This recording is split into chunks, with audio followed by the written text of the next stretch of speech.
ପଦ୍ୟ ବିଭାଗ ଭକ୍ତି। ସ୍ୱଭାବ କବି ଗଙ୍ଗାଧର ମେହେର। ବିଶ୍ୱ ଜୀବନ ହେ ତୁମ୍ଭଙ୍କୁ କରୁଣା ସିନ୍ଧୁ, ବୋଲିବାକୁ ମନ ବଳୁନାହିଁ ଯେଣୁ ସିନ୍ଧୁ ତବ କୃପା ବିନ୍ଦୁ।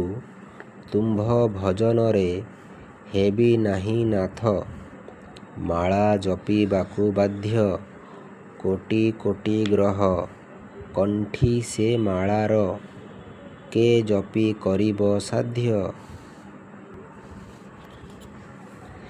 ଦେଇ ନାହିଁ ବଳ ପାଦ ଧୂଳି ଘେନି, ପାରିବ ନାହିଁ ମୋ ମୁଣ୍ଡ। କୋଟି କୋଟି ରବି ଧୂଳି ରୂପେ ତୁମ୍ଭ, ପାଦେ ହୋଇଛନ୍ତି ରୁଣ୍ଡ। ହୃଦୟର କଥା ଜାଣିବାକୁ ଅଛି, ତୁମ୍ଭର ଅସୀମ ଶକ୍ତି।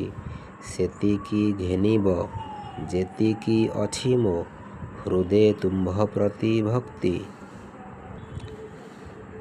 ଥାପିବାକୁ ତୁମ୍ଭ ମୂରତି ମୋ କ୍ଷୁଦ୍ର, ହୃଦୟରେ ନାହିଁ ସ୍ଥାନ।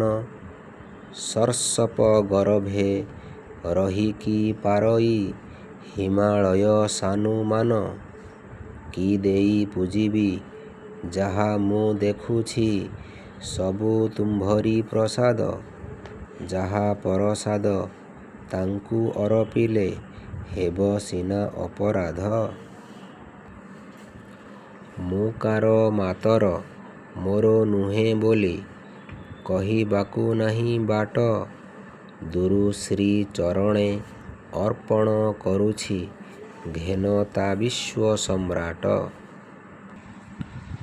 ସର୍ବାଧିକ ଲୋକପ୍ରିୟ ଆଧୁନିକ କବି ଭାବରେ ଗଙ୍ଗାଧର ମେହେର ଓଡ଼ିଶାର ପୁରପଲ୍ଲୀରେ ସୁପରିଚିତ। ଗଙ୍ଗାଧର ତା 9-8-1862 ଶ୍ରାବଣ ପୂର୍ଣ୍ଣିମା ତିଥିରେ ଅବିଭକ୍ତ ସମ୍ବଲପୁର ବର୍ତ୍ତମାନ ବରଗଡ଼ ଜିଲ୍ଲା ଅନ୍ତର୍ଗତ ବରପାଲି ଗ୍ରାମରେ ଜନ୍ମଗ୍ରହଣ କରିଥିଲେ। ତାଙ୍କର ଜୟନ୍ତୀ ଇଂରାଜୀ ତାରିଖ ଅନୁସାରେ ନ ହୋଇ ଭାରତୀୟ ତିଥି ବ୍ୟବସ୍ଥା ଅନୁସାରେ ଓଡ଼ିଶାରେ ପାଳିତ ହୋଇଥାଏ।